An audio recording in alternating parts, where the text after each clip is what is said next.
The train whistled into the dusty Wyoming station, its steam curling into the September sky. Henry Callahan, a rancher with broad shoulders and sunburned hands, stood near the platform, his hat tucked low over his brow. He had waited months for this moment. He had sent for a mail-order bride, a young woman named Clara, whose letters had been filled with kindness and promise. But when the train came to a halt and the passengers spilled out, a timid figure stepped down, clutching a worn leather satchel. She was not the girl from the photograph. This woman, a small, pale, with dark hair escaping its pincer, looked around nervously before spotting Henry. She approached with trembling steps. "Sir," she said softly, "I am Emma, Clara's sister." Henry frowned. "Sister? Where's Clara?" Emma's voice cracked. "Clara broken bar. She fell in love with another man just weeks before I was meant to leave. My parents feared shame and disgrace if the contract wasn't fulfilled, so they sent me instead. I know you expected her,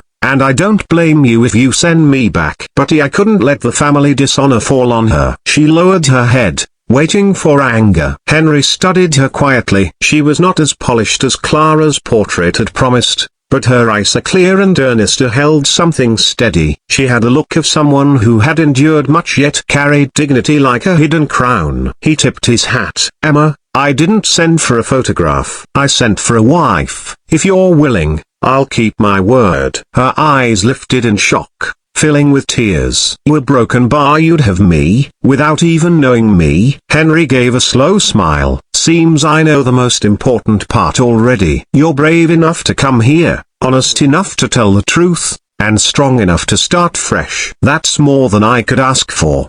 Life on the ranch was not easy. Emma had never milked a cow, never mended a fence, never ridden a horse. At first, she stumbled through chores, her hands blistered and her dresses torn. Some of the ranch hands whispered that Henry had made a poor bargain. But Henry never raised his voice. He showed her patiently how to saddle a horse, how to churn butter, how to mend with strong stitches. And every evening, when the sun painted the plains in gold, he sat with her on the porch, talking about small things of the weather, the cattle, the prairie stars.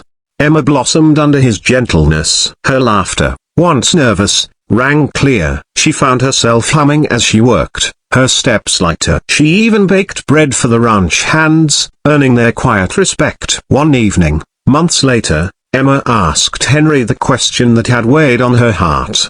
"Do you ever wish Clara had come instead of me?" Henry set down his coffee and turned to her, his eyes steady as the horizon. "No, Emma. I thank God every day it was you. Clara might have been the woman I asked for, but you're the woman I needed. You're the one I choose today, tomorrow, and forever." Her throat tightened, and she whispered, "I never thought I could be someone's first choice." Henry reached for her hand, calloused fingers curling over hers. "You've always been mine." Years later, children's laughter filled the ranch, echoing across the wide Wyoming plains. Folks in town often said the Callahans had a love that looked unshakable, the kind that weathered storms and grew stronger with time. And sometimes, when Emma looked back, she realized that what began as a mistake, a substitution, had turned into the greatest blessing of her life.